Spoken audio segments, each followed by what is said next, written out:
Camel one of the most strangest animal. ये ऊंट हैरान कुन जानवर है। आप सुन के हैरान हो जाएंगे कि यूनिवर्सिटी ऑफ सिंगापुर की एक रिसर्च के मुताबिक ऊंट बगैर खाए पिए 6 माह तक ठंडे मौसम में रह सकता है, और जब ये पानी पीता है तो अपना refill at a time 113 litre तक कर सकता है। जिस तरह मेरी ये पलकें हैं, ये एक है, जबकि ऊंट की ये 3 होती हैं, ताकि सहरा का ये जहाज जब रेत के अंदर जा रहा हो, शदीद तूफान आए तो ये शटर को क्लोज कर ले और इसकी आंखें उस रेत के असर से बच जाएं। इसके इस कोहान के अंदर 36 केजी की चिकनाई यानी फैट्स होती हैं, जो पानी का काम भी करती हैं और खाने का काम भी करती हैं। माल बर्दारी के लिए यानी वजन उठाने के लिए एक्सीलेंट जानवर है। 408 किलो वजन ये 25 मील तक लेकर जा सकता है। और रेड ब्लड सेल्स, लाल खलियों का तो आपको पता होगा, ऊंट के अंदर लाल खलिए गोल नहीं बल्कि ट्रायंगल होते हैं।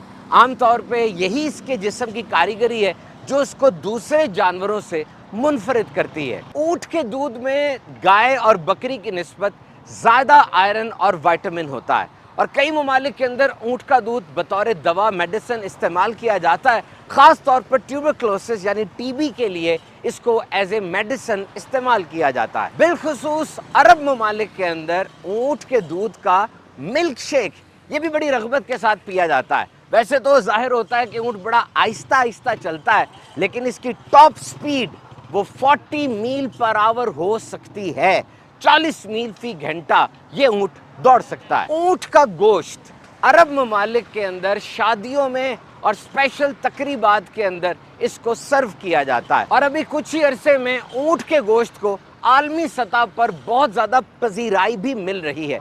इसमें बहुत से ऐसे बायो एक्टिव कंपाउंड्स होते हैं जो इंसान की सेहत के लिए बेहतरीन हैं। 1 किलो ऊंट के गोश्त में 9 ग्राम फैट्स, 0 कार्बोहाइड्रेट, 213 ग्राम प्रोटीन्स, 1000 कैलोरीज और विटामिन ए और बी का खजाना होता है, जो कि इंसान की जिल्द को बेहतरीन करता है। कुव्वत मुदाफ़ियत यानी पावर ऑफ इम्यूनिटी को बढ़ाता है, इंसान के जिस्म में होने वाले इन्फेक्शंस को रोकता है। और अगर बहुत माजी की बात की जाए तो ऊंट के गोश्त को बतौर दवा भी इस्तेमाल किया जाता रहा है। ऊंट के गोश्त में कोलेस्ट्रॉल भी बहुत कम होता है।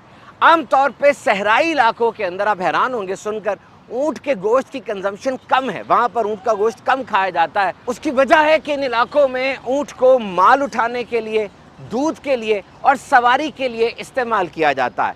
ऊंट की जो ग्रोथ रेट है वो बहुत कम है।